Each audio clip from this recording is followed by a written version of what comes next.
it's not your time. I just want you to gain a little bit more experience. Wait your turn. Wait your turn. Wait your turn.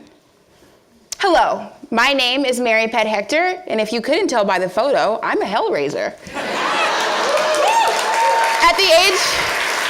At the age of 19, I became the youngest woman and person of color in the state of Georgia to ever run for political office.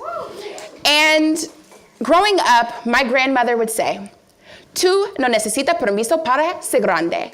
You don't need permission to be great. I had to learn at an early age that if people were uncomfortable by my presence, if they didn't want me to be there, if they didn't want to make space for me, then I had to make space for myself. And so today, I say to everyone in this room, "Tú no necesito permiso para hacer espacio." You don't need permission to make space. I can remember it like it was yesterday. Me standing side by side with my Spelman sisters on campus as we heard the words, "Donald J. Trump, President of the United States of America." A few cheered, but many of us cried. And I can remember just being so angry, mad about the race relations in our country, pissed about at the stroke of a man's ink pen laid my reproductive rights, and confused that so many of my peers believed that by protesting their vote, it was the only way to resist the political system. But while a lot of people didn't know what to do, what to think, or how to feel, young people were mobilizing and organizing a power shift, a political power shift. Young people all across the country running for office to bring about progressive change. And so, what was I gonna do, right? I decided to run for city council in the newly elected city of Stonecrest in DeKalb County, Georgia. You know about DeKalb County? Listen, who knew? But I ran for office and, I felt like I had the experience.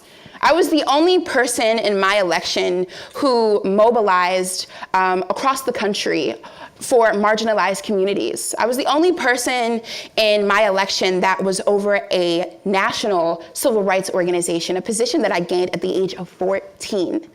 I was the only person that sat across the table from people like President Barack Obama, Attorney General Loretta Lynch, and Valerie Jarrett in the Oval Office discussing criminal justice reform. So despite my age, I was qualified. And young people all across the country began sending money to support our efforts. College students gave up their spring break to knock on doors. And we ran our campaign not off the basis of me being young, but off the fact that it was time for progressive change in the state of Georgia. And in January of 2017, we received a call saying that my race was being contested by my 73-year-old opponent because he believed that I was just too young to run for office. Well, George Turner, you don't know me. You're not deciding this based off the fact that my track record proves otherwise. You make this assumption because of my age, right? And then I thought, this is why so many young people didn't want to vote in the presidential election. Because the political process says there's no space for you here. But I said, if George Turner wants to do this, then let's do it. And I made my own space. We ended up continuing the election, and we ended up making it to the runoff. And in the runoff, there were 5 candidates. I ended up beating 3, 2 of whom were seasoned politicians and 3 times my senior. And I ended up being in the runoff with George Turner. And while I was on the campaign trail, men said things to me like, "I think it's really cute you're running for office, but running for office isn't a cute manner." And women said things to me like, "Why are you doing this? And you really need to wait, gain more experience." Elders in my community that once greeted me with hellos and see you laters criminalized me, not because I did anything wrong, but because I didn't need their permission to be great. And so it was a really hard pill to swallow. And George Turner won the election by 22 votes. And so that showed me several things. One, every vote counts. 2, we were able to set a precedent in the state of Georgia that allows 18-year-olds to run for office. 3, that young people were energized by what was happening in DeKalb County, Georgia, and they began DMing me and tweeting me saying, Mary, because of you, I'm doing this. And they actually won. In 4, create your own space. When you think about all of the great ones, like Michael Jordan, who couldn't even make the high school basketball team, or Jay-Z, who couldn't even get a record label, so he had to create his own, or Stacey Abrams, right?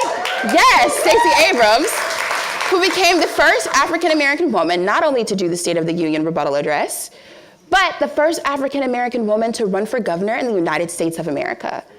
People who didn't need permission to be great, people who were told they couldn't and said, who are you to tell me what I can and cannot do? So each day we wake up, there's conflict and controversy, but you have to be the beacon of light when others just can't see it.